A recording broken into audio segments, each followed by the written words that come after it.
Most entrepreneurs dream about scaling their business. Taking a small company into a large corporation is a fun journey. But are you ready to scale? Is your business ready to scale? Does your business need to be scaled? These are the questions we're going to talk about today in this video. Hi, I'm Alena Goso, the founder of Soapy Mania, handcrafted soap boutique, and I scaled my business from a hobby to a big corporation where we sell our soaps nationwide. In this video, we're going to talk about the situations on when you need to scale your business, when you do not need to scale your business, and how to scale your business. But before we start, please click subscribe button so you avoid missing new videos. All right, let's go.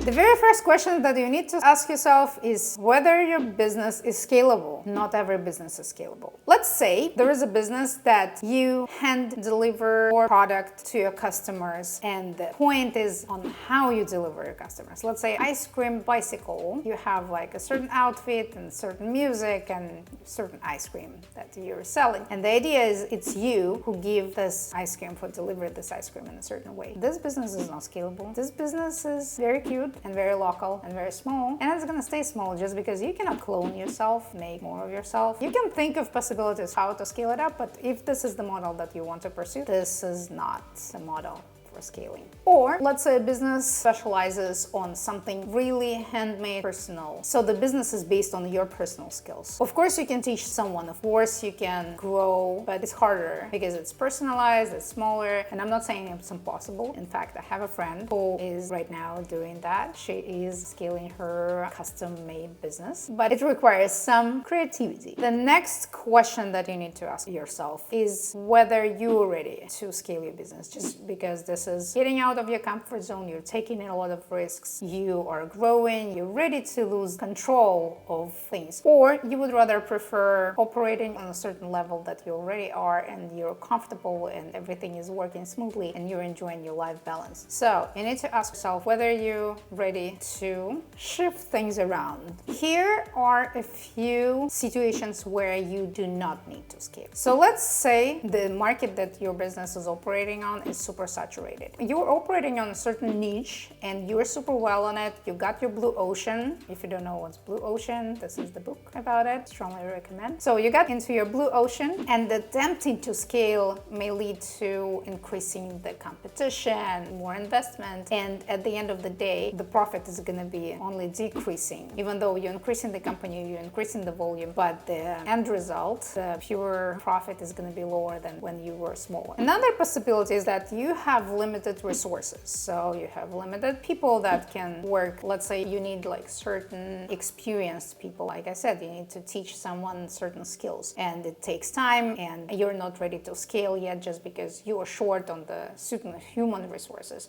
Or probably finances. Well, finances is not always a big problem because if you need money, you can always get money. However, there is a limitation. Next possibility why you might think you won't need to scale is it's hard to quality control. Just because with a bigger volume, you're losing the possibility to control unless you build an actual system, the control system, and you invest more. So there's like, it's taking a lot of steps. But if you want to control everything yourself and you have like certain levels of the quality, then scaling might be a little challenging for you. And another possibility why you should stay where you are right now, and I already mentioned that before, that it's your personal lifestyle. Some entrepreneurs, they like maintaining their lifestyle balance. They're okay on the level and they just want to travel. They just want to start the family or spend more time with the family. And they are totally okay at the level where they are. This is fine. This is totally great. You don't need to throw yourself under the bus. You don't need to put yourself on a spot, or you don't need to push yourself off the cliff, because scaling is risky. I mean, scaling is risky if you don't know what you're doing. Scaling is risky if you are doing it for the first time. Scaling is risky when you're doing it alone, but there's always mentors, there's always possibilities. So don't be afraid of scaling. Now let's talk about why you need to scale. The first situation when you need to scale is when the demand is increasing very much. I actually have a great story. I have a friend, and one of her businesses was custom print on things, and then COVID hit and she started started printing, custom printing facial masks, the face masks. And you understand that 2020 and 2021 was her glory year, just because she had so many sales, she had so many customers. And this was the time when she had to scale. She just had to grow. She just had to do something with it. Otherwise, she would not be able to fulfill all the demand. The next possibility why you would want to scale is increasing profitability and what we call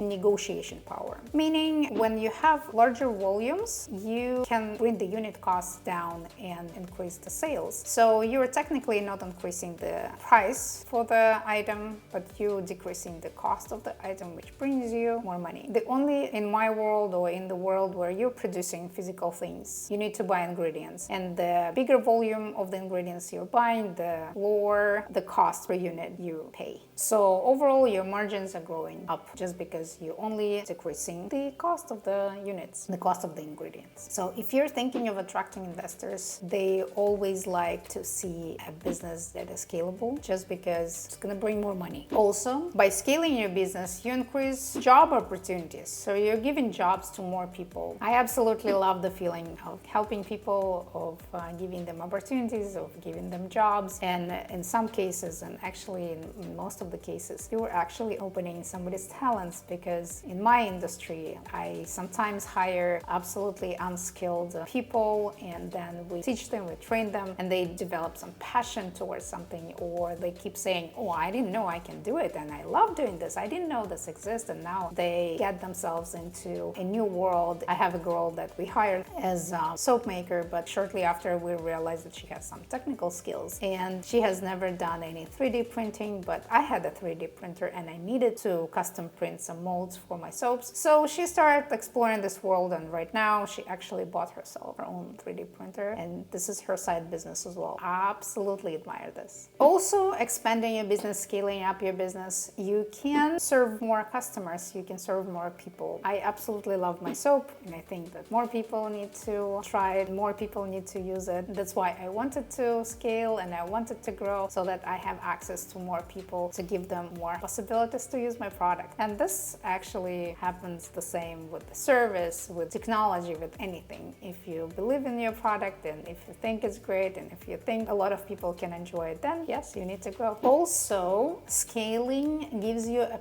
power of adaptation into new technologies, just because the bigger the company is, the easier it is to bring a new trend, to bring new technology into it. Because if you're small, if you don't have enough money, you don't have enough human resources, you don't have enough potential, then with the technology evolution and rapid escalation, then you might be out of business very soon if you don't follow the trends. And of course, if you grow, then you would be able to make new products to increase the range of your products. We were making just soap, now we're making scrubs, now we're making skincare, so on and so forth. Okay, we have discussed why you should not scale your business and why you should scale your business. And now at this point, you are ready to scale. You know that you internally, you're ready to take the risk, and your business is scalable and your business is ready to grow. So how do you scale? So first and foremost, define your scaling strategy. There's like several strategic moves that you can take in order to scale, because you can scale up, you can scale down, you can scale horizontally. There's a video from Alex Hormozy who said it best. He broke down all the scaling models, and I cannot agree more. Please watch it. Depending on the strategy that you choose, you're going to be making a lot of decisions further. But despite on any strategy, the first thing that you need to do is solidify your business model. That means that you need to make sure that all the processes are polished, everything is automated and ready to be scaled. I actually have a video, Your Business Will Grow Without You,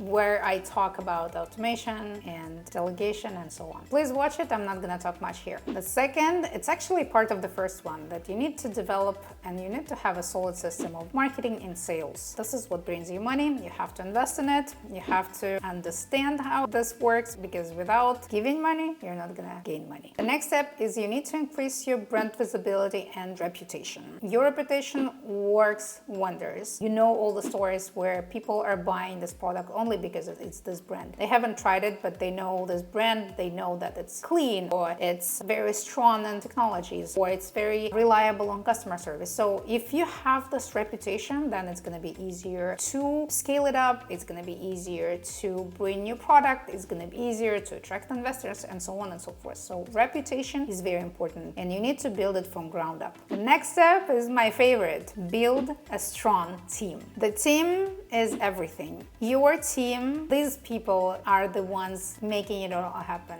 You need to invest in your team. You need to hire a right team. You need to invest in your team. You need to maintain team relationships. And I have another video on how to build the team and to hire right people. Please watch it. It's one of my favorite topics, like I said. And your team, these people are the ones that are making it all happen for you, even though if you're not available or if you're on vacation. So effective team is actually one of the most important parts of the business because you have to rely on them, you have to grow with them. They also need to be ready for expansions. They need to be ready that you're going to be scaling your business because those are the people that are going to be scaling your business as well. And those are the people that are going to be growing with you. Next step, attract investments. I also have another video on how to attract investments. I have a lot of videos right now. I love it. Very easy to talk right now. So yes, you need to attract investments just because most of the time, not most of the time, but all of the time, any expansion needs investment. So you need to front a lot of money at the beginning before they get back to you. And without proper financials, it's going to be very hard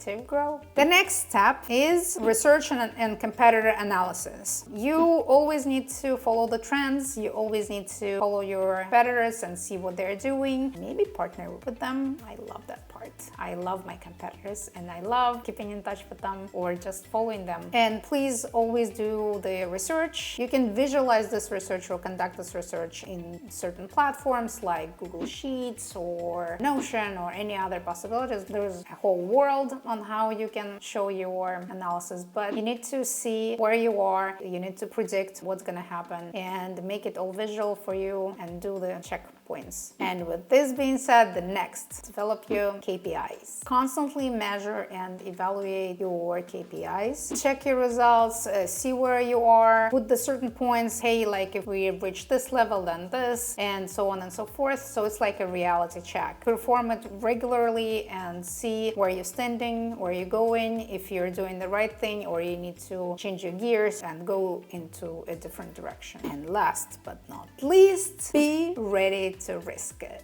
I keep saying that any scaling, any expansion is risky just because you don't know what you don't know. And of course, you can always take classes, you can always talk to a mentor, you can always read books, you can always use all the resources possible, but there's always a risk because something always can go wrong or go a different direction. I'm not saying it's wrong because everything happens for a reason and for the best, but be ready and be adaptive. You cannot calculate like 20 steps ahead, so you don't know the end result. You have to just make this step and then make you comfortable on this level, then make another step and then make yourself comfortable on this level. But this step requires some courage and requires some risk taking. Don't be afraid, it's fun, take it as a game, but however, be smart. Don't waste your resources. Please remember that every situation, every person and every business is unique. Your vision is also unique. Let's say there is a certain business and there's like 3 different people and they're all experienced and they all know what they're doing, but they have like 3 different visions, and this company can go for 3 different directions and be successful on all 3 directions. Don't be afraid, but at the same time, try to always listen to yourself, listen to your heart, what it is that you want, what vision do you have for your company. And yes, listen to all the mentors, yes, listen to all the coaches, but at the same time, do the reality check with yourself. Maybe you are the one, this genius that is, despite of everyone, wants to go this direction, and that's the direction that the world needs. And I believe in you. Thank you very much for watching. If you have any questions, please leave them in the comments below. I also offer mentorship and I also offer consultations. So if you want my advice on your situation or if you want me to take a look at your business, I would love to do that. So please follow me, click like, and I'll see you next time. Bye.